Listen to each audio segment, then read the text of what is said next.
Foreign pilots को लेके आया जा रहा है लोकल पायलट्स के कॉस्ट के ऊपर। क्या टैलेंट की कमी है, क्या पैसों की कमी है? The airlines are cutting corners. हमारे पास we have the local talent available. Tajikistan, Uzbek, Russia and everything. अंग्रेजी भी सही बोलनी नहीं आती. पायलट को पे कितनी कर रहे हैं? $10,000 to $15,000. तो फिर तो ये इवेंचुअली ज्यादा एक्सपेंसिव कॉस्ट करते हैं। फिर आपको 1 करोड़ रुपया खर्च करना है लोकल टैलेंट पर, वो खर्च करने को तैयार नहीं। आपकी फॉरेन रिजर्व जा रही है मुल्क से बाहर। और क्या ये सिर्फ एक एयरलाइन है कि या ये को छोड़ के जितनी भी लोकल एयरलाइंस पाकिस्तान में ऑपरेट कर रही हैं डोमेस्टिक, वो सारी ये हरकतें कर रही हैं। सेंसिटिव एरियाज के ऊपर वो फ्लाई कर रहे हैं मुल्क के अंदर फॉरेनर्स, उनके पास ऐसी एक्सेस है। Now security clearance at a bare minimum is done by 7 to 9 agencies. Civil aviation is a department under the Ministry of Defense. Pakistan की फजा में एक बड़ी कंट्रोवर्सी, फॉरेन पायलट्स को पाकिस्तान लेके आया जा रहा है और वो कमर्शियल फ्लाइंग कर रहे हैं at the cost of local pilots. अस्सलाम वालेकुम, आप देख रहे हैं लेट अली शो यू का एक और एपिसोड मेरे साथ अली मुस्तफा के। और ये शो शुरू करने से पहले of course do like, subscribe and share this content और कमेंट्स अपने जारी रखिएगा। तो इशू क्या है? इशू ये है कि जी पाकिस्तान में फॉरेन पायलट्स को लेके आया जा रहा है और ये खबर तेजी भी पकड़ी हुई थी पिछले कुछ चंद महीने से। और लोकल पायलट्स के कॉस्ट के ऊपर क्या टैलेंट की कमी है, क्या पैसों की कमी है, क्या इशू क्या है, इन सब चीजों को जानने के लिए हमें ज्वाइन कर रहे हैं अदनान सैयद। ये है एक टेक एनालिस्ट और बड़ी क्लोजली स्टोरी को फॉलो कर रहे हैं जब से ब्रेक हुई है चंद माह पहले से। Adnan, thank you so much for being on the show. तो ये बताएं हमारे व्यूअर्स को कि इशू क्या है, बुनियादी इशू क्या है कि यहाँ पे ये फॉरेन पायलट्स क्यों आ रहे हैं और कमर्शियल फ्लाइंग कर रहे हैं। देखिए जी, let me begin by saying thank you for having me on board. The core issue is basically the airlines are cutting corners, right? हमारे पास we have the local talent available, right? We have people who have passed out doing their PPL and commercial flying license, and they're sitting and not getting jobs. We have pilots who've retired from the Air Force, still young, in their mid 30s or mid 40s. They cannot get a job. The reason being is that the airlines have to spend close to about 1 crore rupees to convert a pilot from a CPL, uski conversion jab hoti hai towards a twin jet, the fundamentals of flying is the same, but the conversion cost, the simulator cost, the trainings, the certifications, the licensing and everything, sab kuch mila ke crore rupiya banta hai. Whereas we have foreign pilots from Tajikistan, Uzbek, Russia and everything, जिनको अंग्रेजी भी सही बोलनी नहीं आती, and they cannot communicate in English, whereas all air traffic control communications are done in English, right? The captains who are Pakistani, they have problems communicating with their first officers, vice versa. Since these pilots are being picked up from other airlines in the world, the biggest advantage the airlines have is that you don't have to spend that 1 crore rupees in conversion, because they're already coming from the platform of the A320 and the A321, right? उनको सिर्फ licensing वगैरह करनी। अब बात आ जाती है इन लोगों की सिक्योरिटी क्लियरेंसेस।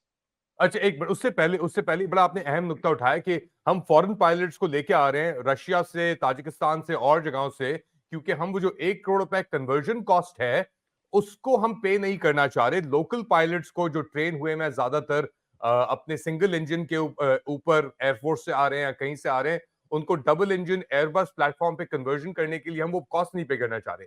अच्छा चलें, कॉस्ट तो पे नहीं करना चाह रहे, मगर हम इन पायलट्स को पे कितनी कर रहे हैं जो बाहर से हम लेके आ रहे हैं और लोकल पायलट से कंपेयर्ड?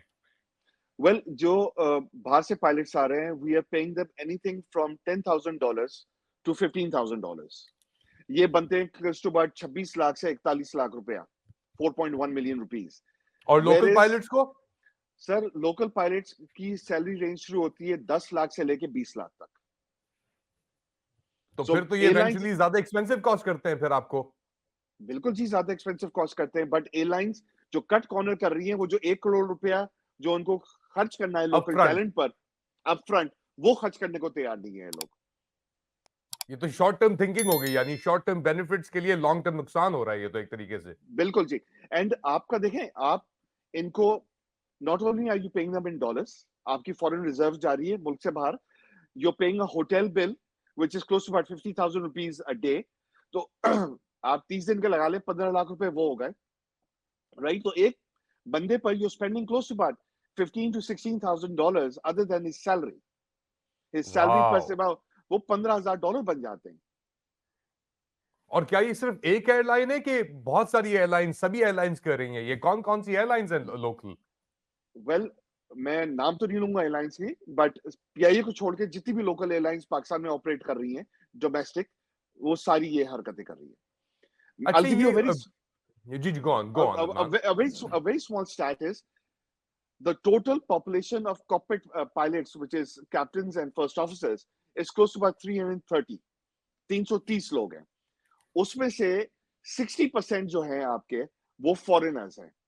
तो इसका मतलब है 130 आपके लोकल पायलट हैं और 200 आपके फॉरेनर्स उड़ा रहे हैं. वाओ! ये तो बहुत बड़ी डिस्क्रिपेंसी है ये तो. एग्जैक्टली. तो ये अपना चलें, ये फॉरेन पायलट्स को भी लेके आगे, क्या लाइसेंसिंग इश्यूज तो नहीं है इसके अंदर इन्वॉल्व? कि अब एक कंट्रोवर्सी उठी थी पिछले चंद सालों के अंदर एक्चुअली, कि आपके पायलट्स को आउट कर दिया था आपके अपने मिनिस्टर्स ने कि जी इनकी तो क्वालिफिकेशंस और लाइसेंसिंग ही सही नहीं है. देखिए जहां तक लाइसेंसिंग की बात है, yes there were some irregularities there, right? Sorry, there were some irregularities there, but those are rectified. जो हमारे मिनिस्टर साहब ने क्या था कि जी 130-140 पायलट्स की लाइसेंसेस जाली हैं. वो चक्कर ये थे कि कुछ के लाइसेंसेस अपडेटेड नहीं थे, कुछ ने अपने रेलेवेंट एग्जाम्स रेलेवेंट टाइम पर नहीं दिए थे, एंड दे वर फ्लाइंग,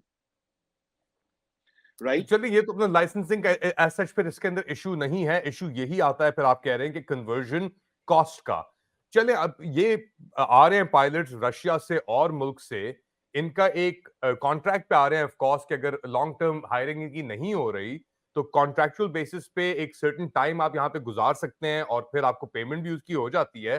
तो क्या ये इनकी बैकग्राउंड चेक या सिक्योरिटी असेसमेंट या कोई ऐसा प्रोविजन मौजूद है कि आप लोगों को लेके आ रहे हैं सेंसिटिव एरियाज के ऊपर, वो फ्लाई कर रहे हैं मुल्क के अंदर, फॉरेनर्स उनके पास ऐसी एक्सेस है, तो इसकी ओवरसाइट कहां से आ रही है? क्या इंटेलिजेंस एजेंसीज कर रही हैं या सिविल एविएशन अथॉरिटी कर रही है? कौन कर रहा है ये?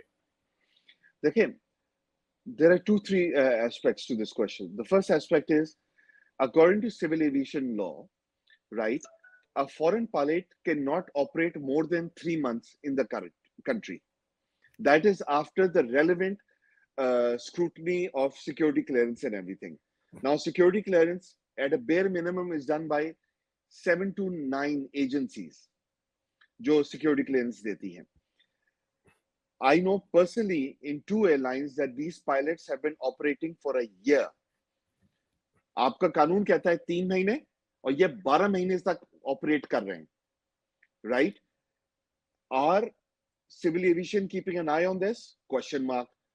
Are the airlines greasing the palm of civil aviation to oversight and not look their way? Question mark. तो फिर इसको किस तरीके से बाईपास किया जा रहा है कि तीन महीने के कॉन्ट्रैक्ट्स को रोल ओवर करके आप उन लोगों को चला रहे हैं और बेसिकली अंडर द रेडार एक तरीके से, नो पन इंटेंडेड, आप इस इश्यू को लेके चल रहे हैं? Well, I'll tell you what the trick of the trade is. The pilot flies 2 days consecutive. On books, he's shown he's flying 2 days. 4 days, he's shown that he's gone back to Dubai or somewhere else, though he's still flying. So those 90 days, this way is converted to a longer stretch period of time. So when a question is raised, okay, look, he's been here for 8 months or 9 months. They say, sir, as per his flying hours, he's only done 2 months because he was out for 10 days of the 20 days of the month. He was outside of Pakistan. He so सिर्फ 10 दिन इसे पाकिस्तान में flying करी है. And with all due respect, and the other aspect is that civil aviation being efficient, sarcastically speaking, it just looks looks the other way. तो ये तो बहुत बड़ा एक सिक्योरिटी लैप्स हो सकता है अगर अपना ये सिचुएशन चल रही है कि आप कैलेंडर स्मजिंग कर रहे हैं एक तरीके से, आप दिखा रहे हैं लेस डेज और फिर एक्चुअल जो आएंगे वो बहुत ज्यादा हैं और इतने पैसे भी इन्वॉल्व हैं, तो कहीं से इंटरवेंशन नहीं हो सकती इसके ऊपर सिक्योरिटी को लेके? तो सर इसकी इंटरवेंशन बिल्कुल हो सकती है। चक्कर यह है कि इंटरवेंशन करने वाला कोई होए। Civil aviation is a department under the ministry of defence, right?